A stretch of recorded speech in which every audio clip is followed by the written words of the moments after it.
get by. It resides between my eyes. Walked through the fire, came out better on the other side. See, life's like a beach if you find the sand. And right now, I feel like 100 grand. You are listening to Inspired Insider with your host, Dr. Jeremy Wise. Dr. Jeremy Wise here, founder of InspiredInsider.com, where I talk with inspirational entrepreneurs and leaders. And today is no different. I have Lee Benson, and you can check out his site at ETW.com. We'll have to find out how he got that amazing 3-letter domain. But before I formally introduce Lee, it's a really remarkable story of growing from 3 to 500 employees and having a 9-figure exit. But Lee, I always like to point out other episodes people should check out of the podcast. And you mentioned one right before we hit record, which is Top Grading. The CEO of Top Grading, Chris Marceau, talks, and is a great book too.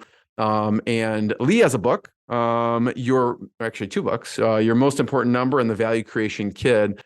But Top Grading, people kept mentioning that book. So I'm like, I got to have the people from the company on. And so that's a great one. How to Hire A players.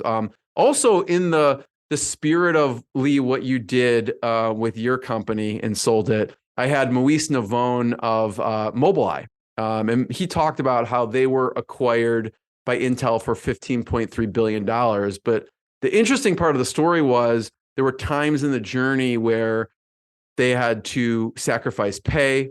He had to pull his kids out of any activities because they didn't have money for extracurriculars and no more eating out. And it wasn't always, the glory days, right? And they had to get through those tough times to get to the summit and eventually selling. So just remarkable journey there. So check out the one with Maurice Navone. It was really a pretty cool episode. And the one I did with the founder of Atari, Nolan Bushnell, he was one of Steve Jobs' mentors. And he talks about how he turned down Steve Jobs wanted 33%, offered him 33% of Apple for $50,000 and why he turned it down. So that was interesting as well. But this episode is brought to you by Rise 25. At Rise 25, we help businesses give to and connect to their Dream 100 relationships and partnerships. And how do we do that? We actually help you run your podcast or an easy button for a company to launch and run a podcast. We do the strategy, accountability, and the full execution. So Lee, we call ourselves kind of the magic elves that work in the background to make it look easy for the host so they could just do the show and run their business. And for me, the number one thing in my life is relationships. I'm always looking at ways to give to my best relationships. I found no better way to do that than to profile the people and companies I most admire on this planet. And Lee and his books are one of those people. So if you've thought about podcasting, you should go to rise25.com. If you have questions, reach out. And I'm excited to introduce Lee Benson. He grew Able Aerospace from 3 to 500 employees, as I was saying, paid off the debt, and achieved a 9-figure exit. Remarkable story. His boss actually decided to shut down the business. And Lee took on the debt and kept running the company. I'm wondering what you saw. Because that's a risk. He's a risk starting company, and now you're taking on one that already has debt. And he founded, after he sold Able Aerospace to Textron Aviation, he committed to helping other leaders achieve similar results. Obviously, Lee probably doesn't need to sit and talk to me right now. He doesn't have to talk to anyone. He could probably just be playing music and just do that. But he has this passion to do that. So he founded ETW, where he helps senior leadership teams work better together and improving the organization's most important number. And he's got the methodology called MIND, Most Important Number and Drivers, which we'll dig into. Lee, thanks for joining me. It's so great to be here. Thanks for having me. So take me back, right? It's hard enough to have a business. Now there's debt on the business, and you take that on and start running. What did you see at that time with Able Aerospace? Yeah, the short lead up to it, I came from a low income family. I was kicked out of the house at the beginning of my senior year. I was already working full time as a cook. It was a non-event to get my own apartment. Through the 80s, I don't count it, but my first real business was playing in a band. We'd play hundreds of nights a year. It was just a fantastic ride. During the day, to earn extra money, I was working at a sort of mom and pop shop electroplating company, and I became the supervisor. We had about 25 employees. They sold to a larger company. And we really only had one customer. They were 90% of our business, and they cut us off overnight. And my boss said, close it or sell it. I'm done. You've got 30 days. I couldn't find anybody to buy it. And so I went back and I said, look, I want to go in this direction, and I want to do the work we're doing directly for aircraft operators. And I think I can make it work. And he said, you don't know what you're talking about. You've never done it before. It'll never work. So how about this? Let me assume in total about $600,000 in debt. And either way, you walk away from the debt, and some of it was due to them as management fee, and you can get some of that back if we turn it around. But either way, you walk away from the debt. And he said yes instantly. We had 3 employees that first year, and my perspective was, there's no way we're not going to make this work. Like, I just knew it would work, because I realized if you work really hard and struggle to get a capability, you can use that to create value. And I just trusted that process. That said, the first year, it felt like we were almost going to go out of business about 15 times. We did $360,000 in sales. It was myself and 2 other gentlemen. I couldn't afford to pay them the first year, but I gave them provisional equity. And they both did incredibly well when we exited in 2016. And then we just started, doubling. And then, we had, right before I sold it, the 15 years prior, we had a steady clip of 20% compounded annual growth on average going forward. So I was used to risk. I was used to being out there and floating. I'm still a big risk taker, but intelligent risk taker. I don't want to just, be stupid with the money, if you will. But I love that. The harder it is, the bigger opportunities for margins.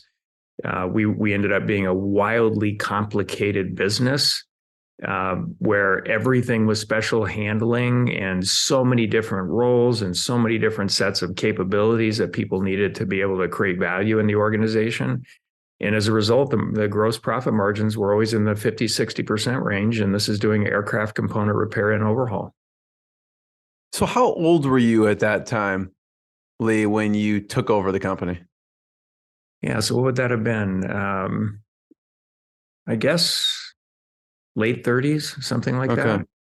Mid to late 30s, yeah. Were you still playing in the band at that point? Doing gigs or no? You were? Yeah. I was definitely playing. Actually, at that time I was in a band that was playing most weekends. It was just a fun band. Yeah. I find the people in bands or musicians hustle. And they need to hustle to get gigs, and they need to do all those things, all the you have to do all the things, right? The marketing, you have to do the fulfillment. And I was mentioning before we hit record, Greg Roulette, who I had on, I think he opened for Bone Thugs and Harmony, was a rapper, and he had to learn all the marketing and book the gigs. And there's a lot of moving pieces there. Yeah, that's true. Is that what you took into Able Aerospace, you think? Totally. And I just did the math. I guess I was 32 when I took over the company. But if you back all the way up, and I think about, I'm 6, 7 years old, a neighbor asked me unsolicited, would you pull weeds in my garden for 25 cents an hour? I'm like, sure. And back then you could buy 2 candy bars and have change. It was amazing. And then I said, well, this is a lot of work, but I love having the money. And then I started shoveling snow. I grew up in Spokane, Washington. I could get 50 cents to shovel snow off a driveway, and I could do 2 an hour. Why? I just fourfolded my money. Then I got a paper out, and then I was a dishwasher, busboy, a cook. And then the band in the 80s, it's how I made most of my money. So it's this whole sort of value creation struggle cycle. And it's how I articulate it today. I couldn't articulate it back then, but there's a capability I wanted. I would struggle to get the capability. It would build my confidence and self-esteem. And then I would use that to create value. And I just kept taking bigger next steps. And even ETW today, this is my 7th company that I've started from scratch. And I still think my value creation best days are to come. This is so much fun going that way. But once you get on this cycle, and I think it's important for kids to get on that value creation cycle, and I think it's really important for adults to embrace it too. Your confidence, your self-esteem, your belief in yourself, and your ability to do things, it just keeps elevating. Your internal fulfillment quotient or KPI, whatever you want to call it, can just continually grow throughout your entire life. I want to talk about some of the things you put in place along the way to grow, because I'm sure there were certain, milestones. But you mentioned the values and what you did as a kid, and you have a book, Value Creation Kid. What are Mhm. some of the things you talk about and you tell families? Yeah, the biggest thing to understand in from my view is that motivational nudges aren't really going to work for most. It will work for some kids, it'll work for some adults, but it doesn't work for most. So within companies that I work with, we put in an intentional operating methodology within which every team member creates value. And there's rules of engagement and all of that. And over time, everybody discovers um, sort of their value creation superpower, if you will, and they keep accelerating the value that they create. Well, the same thing applies inside a family. And so, how do you operationalize value creation within the family? And so, the rules of engagement and all of that, I think, are really important. And most parents will give them a book, take a class, talk about how to make money, manage money, save it, spend it, share it, et cetera. And they think, oh, they got it. And I would say, well, look, it might have taken you 20, 30, 40, 50 years to get it at your level. You can't explain wisdom and character into the kids. So in Value Creation Kid, my co-author Scott Donnell and I frame something we call the gravy stack method. And there's 4 really simple things that any family can do. And I'm super interested in low and middle income families because it makes up the vast majority of the population in the United States. The first piece of it is value creation. And value creation isn't just money. We put it in 3 big buckets. The first bucket is material value. The second bucket is emotional energy value. And the third bucket is spiritual value. So help kids discover, talk about these things and all that, but help them discover their value creation superpower. And I believe the scarcest commodity on the planet is actually emotional energy, positive emotional energy. And when that's running on 9 or 10, you can do just about anything and it supercharges everything. When it's running on 1 or 2, the smallest thing happens, you get a flat tire and it ruins your week. And so there's how you talk about value creation, how do we create value as a family? Then the second piece of it is house rules. So, what's everybody's job for the family? And we kind of outlined it in these 3 E's. What are the expectations? Like, what are you going to be doing? Et cetera. And as kids get older, the second E is what are the expenses that you'll be picking up? And then the 30 would be extra money. So we need to show them how to make extra money above and beyond their job for the family so they can start using it to cover some of these expenses. And then you build on that. And it's amazing how we can launch them. And this is totally how I did it, launch them into adulthood, financially competent and as independent as they choose to be. You could be that too.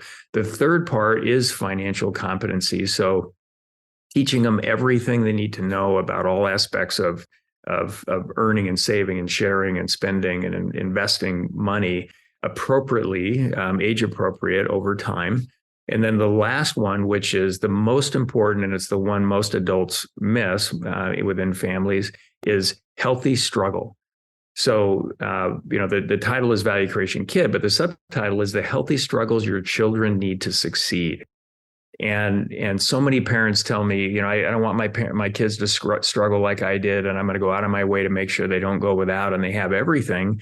And I talked to one gentleman, we're mutually invested in a particular company, and we started talking about our personal lives. He says, I've got 2 sons, and I really pride myself on the fact that I gave them everything I didn't have. And I said, well, what's going on now? And he says, well, one's 23, one's 27. They both live in my basement, and I don't see that they're ever going to be able to leave, because there was no struggle. So let's design healthy struggles for our children, and let's be okay when they're bouncing off the walls and having a little bit of difficulty with it. Love is unconditional. The support is unconditional. Don't keep jumping in and doing it for them. And don't expect, if it took you 20 or 30 years to get a concept, that you can explain it in one conversation and your kids will just get it and be that. It's impossible. So if you can create this framework, this sort of operating methodology for creating value within a family, kids will discover their value creation superpower over time. They'll get better and better at it, more self-reliant. And when they're more self-reliant and confident around this, they're intrinsically motivated. They're not as influenced by, hey, did I get a lot of TikTok likes, or this kid looked at me funny, or I'm not part of the cool club. It doesn't matter. I'd like to eventually get to a place where the primary drive, motivation, maybe even identity for most kids is the value that they create in the world. And I even want to take it one step further and say, when it comes to education, the purpose of an education is to create value in the world. It's not to get a good grade, get a diploma, get a degree, get a job. When you start going down that track, which is how we're talking about it in most schools across the country, kids are coming up with things because I think I'm supposed to do that, or I'm supposed to do this other thing. If right out of the gate, they're getting this conversation in the home, they go to kindergarten and they talk about the purpose is to create value. Here's 3 macro buckets.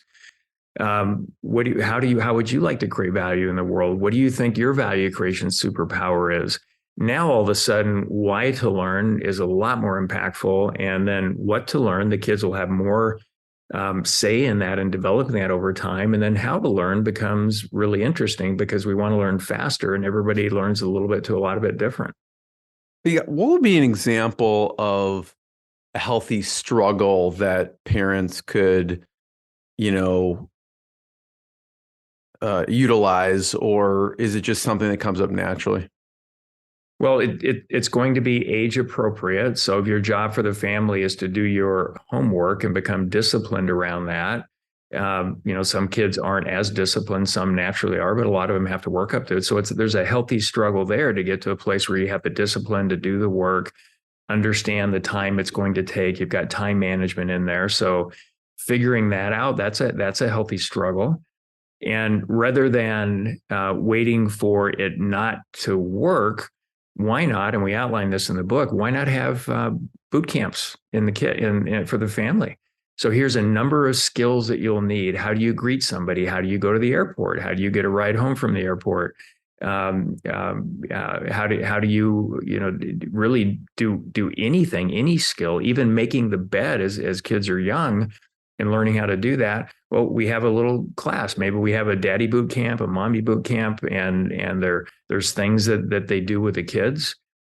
So you're learning these skills, and there's going to be a little bit to a lot of struggle around all of those things. And the goal when you're designing healthy struggles for your children is start where they're at, take a step forward with that struggle. Don't make it too easy. It's a little bit stretched, but don't make it so far out there that they just can't take that next step. And then you just build on it over time.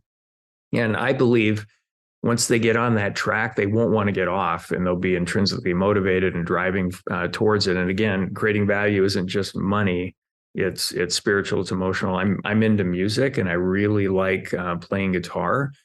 And for those out there that write songs that positively uplift people, and sometimes a billion people on the planet will hear it and feel better afterwards, they just elevated positive emotional energy in the biggest possible way. What a great way to create value out there. Yeah, I could see that with the tasks and the things that they're responsible for, and it's empowering. It's really empowering for them. I know with just telling these, listen, you're making your lunch, and once they're like, oh, I just make my own food and do that, it becomes a confidence builder, even just simple skills like that. So I see exactly what you're saying. Doing your own laundry, all of it. We have examples of families where the parents would say, we can't get our son to do anything we ask our son to do. And so we lay out the gravy stack method, and we'll have what we call action gigs and brain gigs. So an action gig is something you do like wash the car for extra money. A brain gig, learn this, prove that you can apply it appropriately, successfully, and that you can get extra money for that too. They laid all of this out, how much they'll pay for each one of them, and their son just blew through all of it. Like it just was a super motivator. And so I think we expect them to just do what we know they should do. And doesn't that sound kind of familiar with leaders and companies? How come they did this, or they should just do that? But we never told them, and we never trained them. So I think it's the same thing with the kids. We have to just gradually step them up through these healthy struggles. Yeah. And we'll get to kind of the things you put in place, but I think it will kind of overlap with your book and what you talk about in your book, which if you're watching the video, you'll see the value creation kit. I have both of them in my Audible, both value creation kit and also your most important number. Talk about your most important number and what made you decide to write this book. And subhead is increase collaboration, achieve your strategy, and execute to win. Yeah, my goal has always sort of been, with the companies that I have and now with all the clients that I work with, how do we get teams to create value faster, and how do we get them into that mindset? And there were so many evolutionary steps in my thinking and my approach as I was building different companies. In particular, Able Aerospace, it was the biggest one of the companies that I built. I learned that traditional goal setting doesn't stand the test of time. And if you ask everybody to create their own goals, get it approved by their manager, rinse and repeat, and every quarter, every 6 months, and go through it, when you go audit those goals, 90% or more of them just aren't very thoughtful. And I know a lot of folks out there that use OKRs, scaling up, EOS, 40X. There's a lot of popular systems. And I asked them, in fact, I talked to a gentleman last night. He says, yeah, we use OKRs. We've been doing it for years. And I said, the challenge with OKRs, and it goes back to, traditional goal setting doesn't stand the test of time. When I asked the senior leaders to explain OKRs to me, or objectives and key results, they have a hard time, most of them, explaining it. And then when you get down 1 or 2 levels in the organization, they're completely lost. So my question is, what are you doing? You're making process more important than what is most important. So what I learned is that teams like to operate a lot like playing a sport. What's the one number that says your team is winning or losing the game over all other numbers? And there's another characteristic here. It has to drive the majority of the right behaviors. It's got to meet both of those tests. And so where are you at now? Where are you going? And at any point in time, we can track where we're at to that number. Are we on track, at risk? Are we behind? Are we overdriving it? And it's a really interesting discussion that each team has to come up with. And we have clients from 4 employees to 40,000 employees, and every team has a most important number, and they have drivers and other elements that we'll get into. But the team comes up with their most important number, and HR is typically the most interesting in terms of how we have the discussion. And it's probably one of the best, if not the best, examples. So HR would say 98% of the time when I talk to a new team, well, it's got to be retention or it's got to be engagement. I said, okay, well, let's play that out because it needs to drive the majority of the right behaviors. You hire me to run HR, you make retention my most important number. 3 years later, I'm 95% retention. Amazing. I knocked it out of the park. My number's green. Nobody's ever done it in an industry. Forget the fact that 75% of the employees can't achieve the outcomes required of their role. So I didn't drive all the right behavior. So a better, most important number for HR would be the percentage of seats filled with capable people. So when you design the structure of the organization in the way that will achieve the outcomes you want, profitability, impact, whatever, and then you fill that structure with roles, and every role will have 2 or 3 outcome-based responsibilities that are measurable, and maybe a set of 10 or 30 capabilities to achieve those outcomes. So now you look at everyone and you say, well, what percentage of the team members are delivering or over-delivering? And if I've got 100 employees and 80 are delivering, over-delivering, 20 are under-delivering, we're at 80%. Now the behavior changes. We're recruiting better. We're onboarding training better. The ongoing training's better. We're providing leaders with tools so they can develop their people on a continual basis. And we're really doing it. So if we get to a place where 90+% of the team members are delivering or over-delivering on their outcome-based responsibilities, you've got a winner there.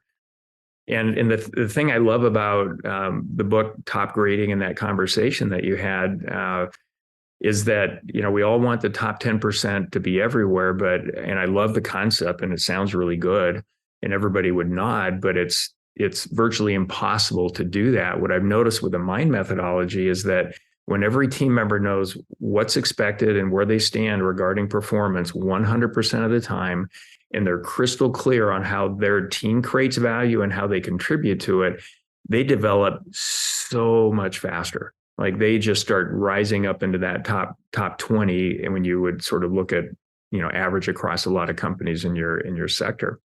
So wildly important to get that right. And then every team has a really cool discussion around what is that number that does those two things. And it could evolve a couple times as on their journey to learn how to create the most value. Almost never changes once a company's established at the top. And once you get it, the most important number doesn't change, but the work you do to continually improve it will always evolve going through. You mentioned, and I'm sure there are mistakes that different departments make, like if the HR really is just measuring off of retention, is not necessarily driving the right behavior. What are some other mistakes you've seen certain departments make when trying to come up with what is that most important number? Yeah. Well, getting your head around it. So the first thing I recommend is read the book, and you'll get the concept. And there's a lot of people out there DIYing it and getting really great results. But you can go off the rails in virtually any department. And I'd say the biggest mistake would be, well, this should be the most important number, but we can't measure it. So let's make it something we can measure. And, one big machine shop I was working with, it should have been improvements in gross margin with all the things that they controlled, but they couldn't measure that. But they said, well, what we can measure is the percentage of time the stuff that we send out for processing to come back for machining is shipped on time. We'll make that our most important number just simply because we can measure it. And it's like, time out. That's not going to, let's talk through the behaviors around that. So I would say that's it. And there's a lot of other typical big misses. Finance, for example, whether you got a CFO, controller, maybe you've only got 50 employees, maybe you have 10,000 employees. But when I talk to the leader, I said, what do you think your most important number should be? And they always say, well, it's going to be profit or delivering financial statements on time and all of that. And well, how well do you think you're doing that? And they say, well, we're great. We're amazing. And I look at the reports, and often, I can spend 4 hours reading through this stuff, and I can connect all the dots. And I go to the senior leadership team and ask the question, how are you using this information to make better decisions to improve your most important number, profitability of the company, whatever it is? And over 90% of the time, they got nothing. They just, we did this much in sales, and this is what was left over, and they get back to their job. And I think in most for-profit companies, the most important number for finance should be cash flow.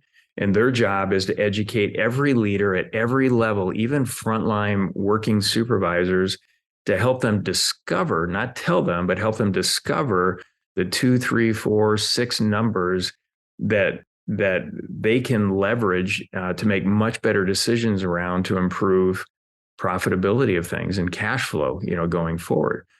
So a lot of these, financial teams will just be so proud of their work, but they're not looking at, well, how are we enabling everybody to make better decisions to improve profitability and cash flow? And they need to kind of flip that on its head. And I could just go one to the next. You got supply chain, you have sales, you have marketing.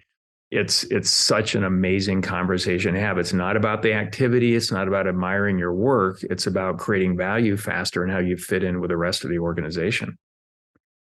And we were talking before we hit record about that is a major thing that you think about and that you help people with, which is creating value faster. And you talk about some rules of engagement with that.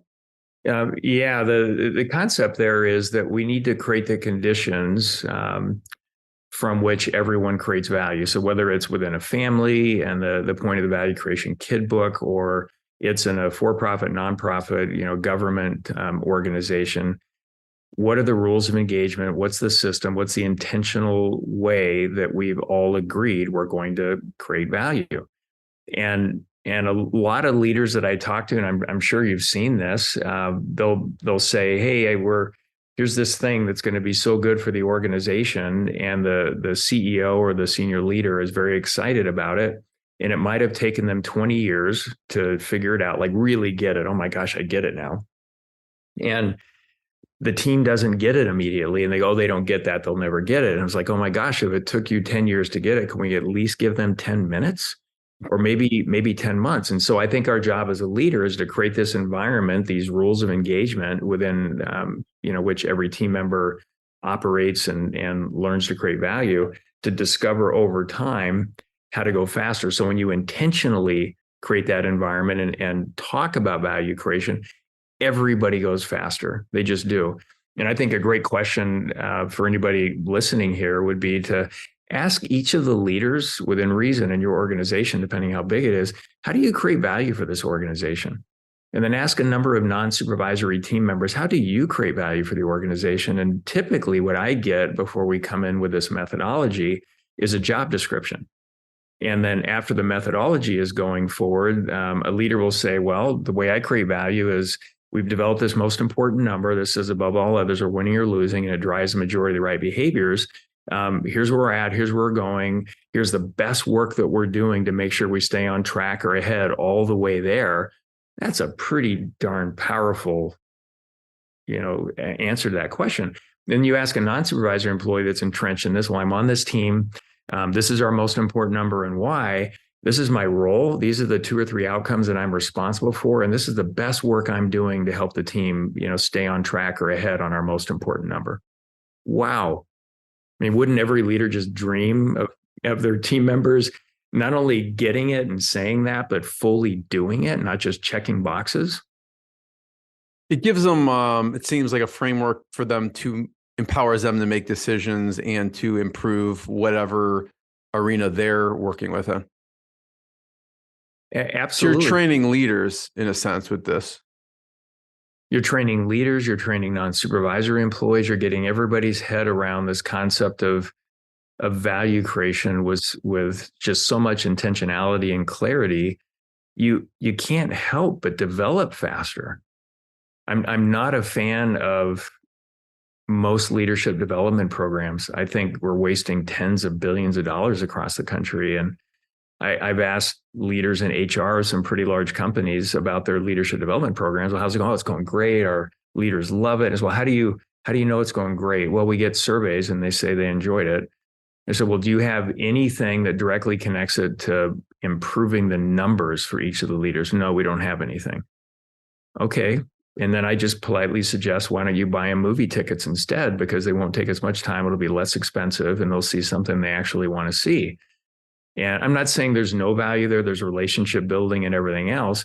The thing I love about leadership development within the MIND methodology is you have a leader. Here's their team. Here's the most important number. Maybe they're behind. And you start going through the meetings.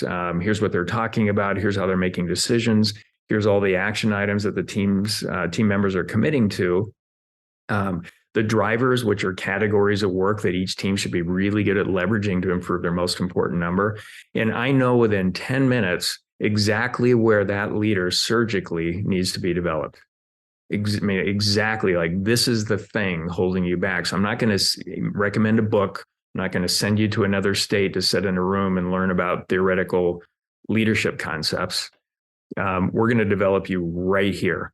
And I've had a number of leaders ask me, well, I'd just like to work on me. And what books do you recommend I read? Can I just sit back and talk about this stuff? And I said, well, what's your intention here? Do you want to develop as a leader to get better results or just explore what's out there?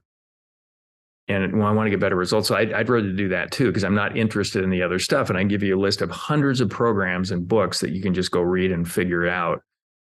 But I want to look at the 1 or 2 things at any point in time that you need to strengthen your capability in to get better results. And it works. One of the stories, Lee, relates to Jack Welch. Can you talk about Jack Welch and your relationship? In 2008, he was teaching, I just found this online, he was teaching a 2.5-day leadership course. And it was all about his approach going forward. It was like a super mini condensed Crotonville experience, if you will. And so I go there and I'm in the room. All of us paid $10,000 to sit there. I'm coming off a $10 million year. And most people in the room managing over $1 billion in business. I wasn't sure if I fit in or whatever. But on day one, I'm sitting right up front at a table and the podium is like right there. And he says, okay, we want to do an exercise, discuss it amongst yourself, but then somebody report out what's your mission and supporting values, because that's really important to me. And I want to have that discussion. So we talked amongst the table. Nobody knew their stuff. One person knew part of a mission, one knew a couple of values. And I said, well, for me, it's in my bones. Like we live and breathe this every day, connecting culture to financial results and creating value. That's the most important thing that we do. So I'll go. Calls on our table first. He says, okay, what's your mission? And I said, well, and I'll give you a short version, but our mission is to safely reduce aircraft operating costs. And it was meant to tell customers why they should do business with us and why every employee gets a paycheck. Because if we don't create that value for them, then our jobs are in jeopardy. He goes, that's great. What are your values? And I said, well, gosh, I threw values out of that time about 9 years earlier because I had a set of values. The top was integrity. And 9 years earlier, we had 70 employees. And I asked 10 of them, how are you applying integrity to make the organization measurably better? And I got 10 crazy answers that told me I've completely wasted my time, but I have beautiful wallpaper around the facility with this stuff on it. It's so great, right? So I said, well, we had a mission that was a lot more intentional. What can we do with values? And I said, we wanted a set of behaviors, not values, that would create the conditions where at any point in time, 50% or more of our team members are behaving and performing as good or better than the top 10% of our strongest, most admired competitors. If we can do that, we win. Surveyed all 70, 68 responded, came up with this huge list. So now rather than integrity, it said high-performing team members throughout Able, at the time, Able Engineering, do what they say they will, the observable part of integrity, or they're fully engaged and participate within the team. They treat company resources as their own. They present and pursue permanent solutions as opposed to dwelling on problems. I'll remember these forever because every 6 months, everyone, including myself, had examples that we talked about with the team of how we applied it to make the results better. So anyway, Jack has this really strange look on his face, and there's this long, uncomfortable silence. And I'm thinking, okay, I should probably just leave. It's either really good or really bad. Right. And he just said, that's perfect. I wouldn't change anything. And then as he went around the room, I realized why he hesitated, because everybody else's sounded like a marketing slogan, not something you could sink your teeth into. So on day one, I didn't get selected or drawn to sit at the table with Jack for lunch, but I sat down at a different table. And as I take my first bite, he sits right next to me and he says, I've done this thousands of times. Nobody's ever gotten it right until you. How the hell did you do it? And my answer, I still remember it, was, well, I believe we're trying to continually create more value and we're applying math, common sense, facts, logic to doing that. And we're leaving all political BS and everything out of it. I don't care who you are or how big the scope is of what you're responsible for. You're going to go down the same road and pass the same road signs and wisdom, epiphany, and everything. And then he and I became friends at one point. He and Susie were a 10% owner in my company, ETW. Amazing guy. I miss our conversations. I felt like he was a mad scientist trying to create value faster and spread all of this. And I'm doing the same thing, just at a much smaller scale than Jack was running. I had so much respect for what he did. What's something you learned from Jack over the years? I really like his leadership traits. He would call it 4 E's and a P, positive energy, good times and bad times, energize. You want to create an environment that energizes your team. You want to have the edge to make difficult decisions. That's where most leaders really fall down. They don't want to have conversations around, hey, please do what you agreed to. We're doing what we agreed to. Execute, you have to get results. Passion, you have to be passionate about what you do. And there were others he used over the years, and I actually added resiliency and organizational trust in there. And I've, kind of lived those and developed my leaders through those. The concepts, if you go to the Jack Welch Management Institute, where every team member should know what's expected, where they stand 100% of the time, everything gets better. How could that be wrong? It's always interesting watching media blow him up as a really bad guy, a villain, or a hero. It kind of goes back and forth. And what he told me, and I went to a couple of these courses that he taught, and then our friendship developed. But I went to Florida. We spent about 9 hours one day going through all this stuff. And he said, for everything you've ever heard about General Electric, the best we could ever do is fully follow position and develop the top 5 to maybe 600 leaders out of 400,000 plus employees. Once you got below that, it was this big check the box exercise. And he said, if he had our operating methodology and system, and I developed software around this to make it easy as a tool to hold it together, he said the results would have been exponentially better because he would have been able to develop and follow and position personally the top 2,000 leaders in the organization. I mean, his mind was 100% develop people.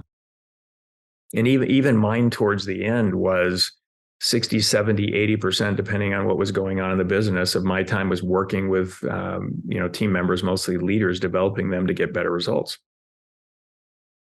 There's so much to unpack here, Lee. That's why obviously people should get the book because the book, you can find it, Your Most Important Number.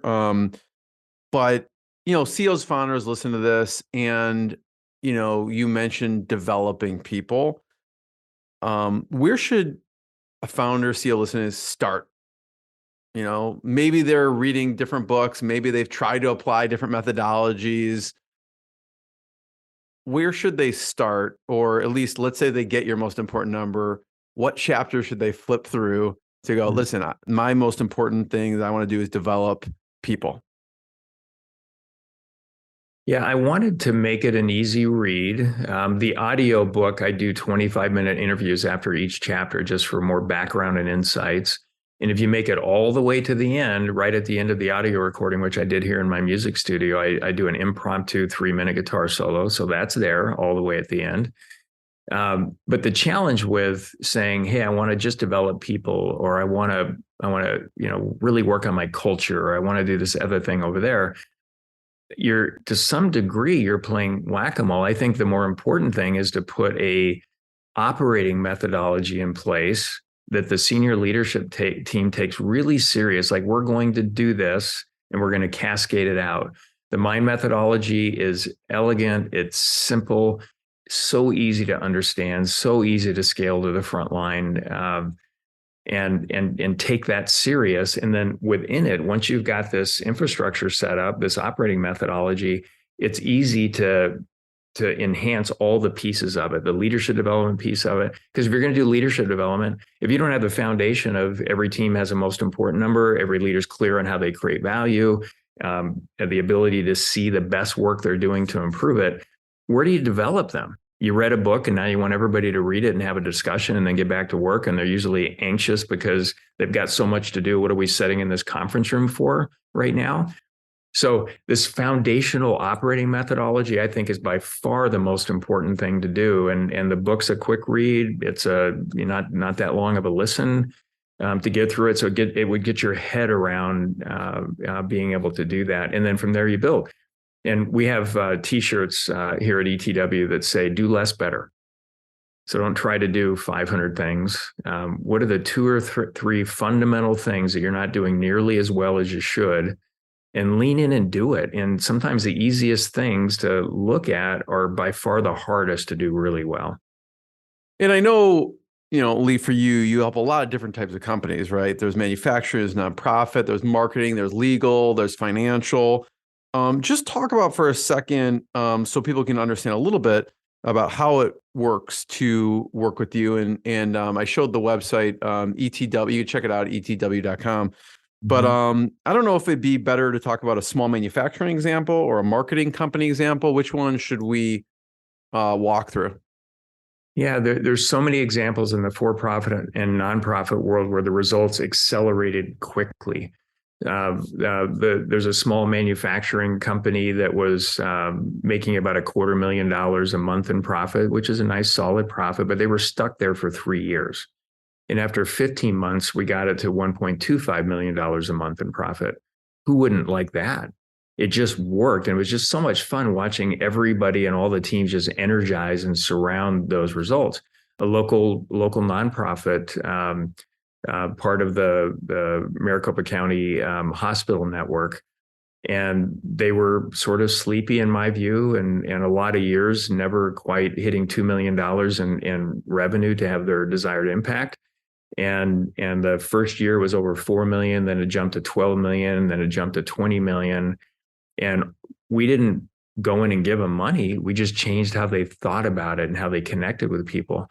So it's back to, there's no silver bullet. You actually have to do the work, but do the work within an agreed upon way or operating methodology of creating value.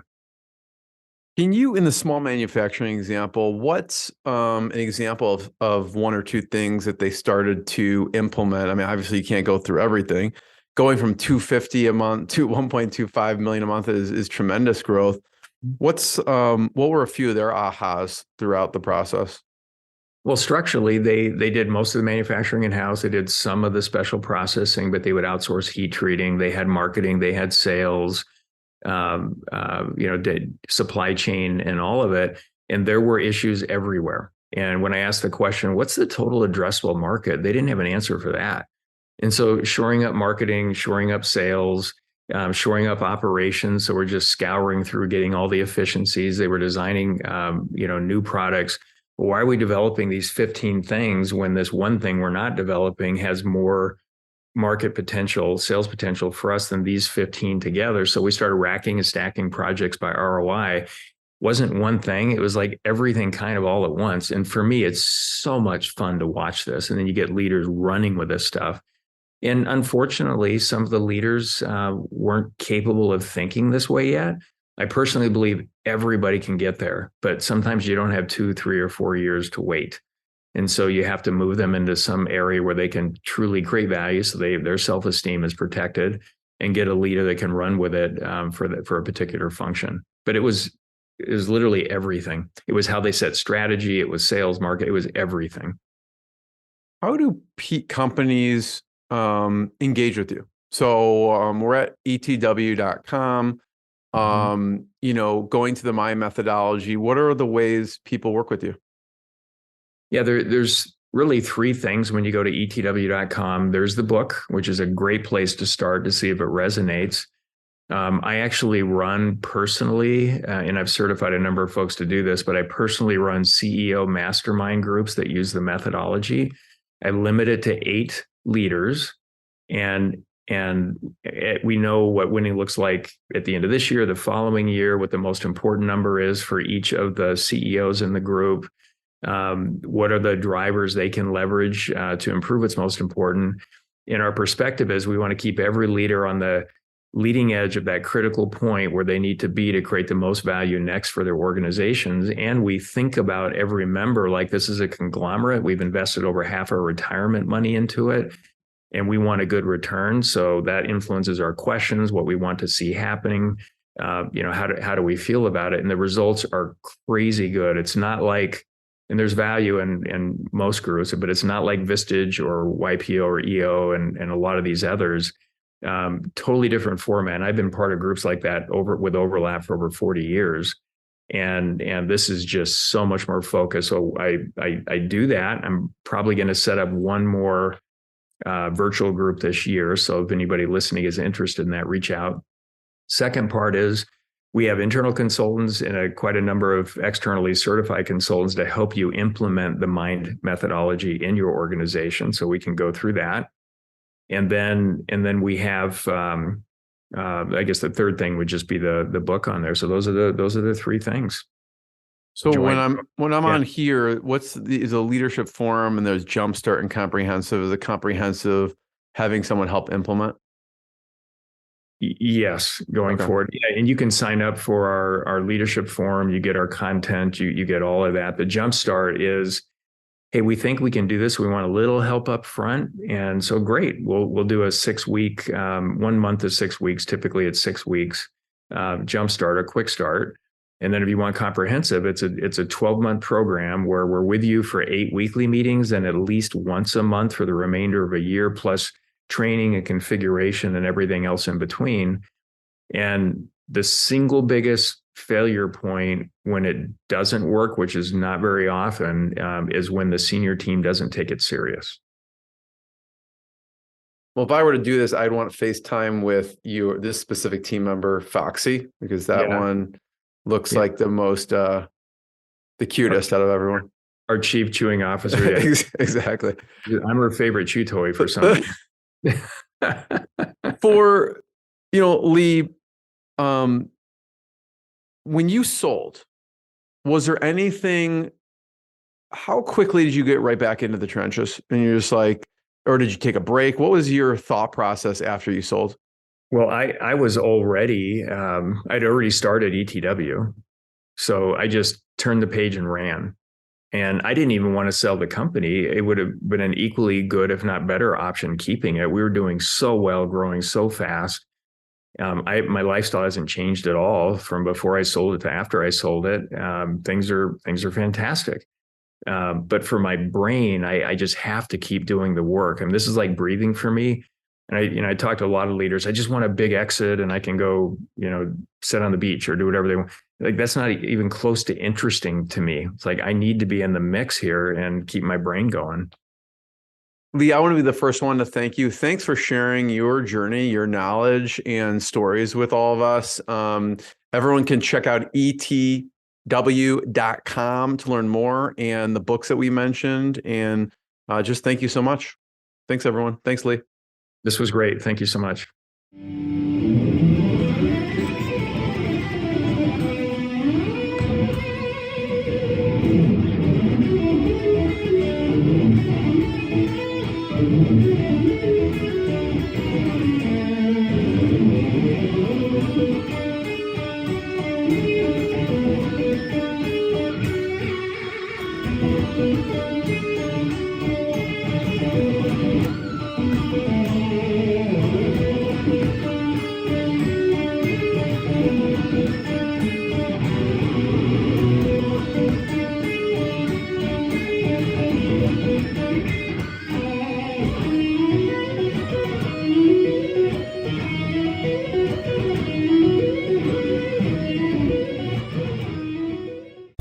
What I got, you can't buy. It resides between my eyes. Walked through the fire, came out better on the other side. See, life's like a beach if you find the sailing right now. I'm feeling like 100 grand.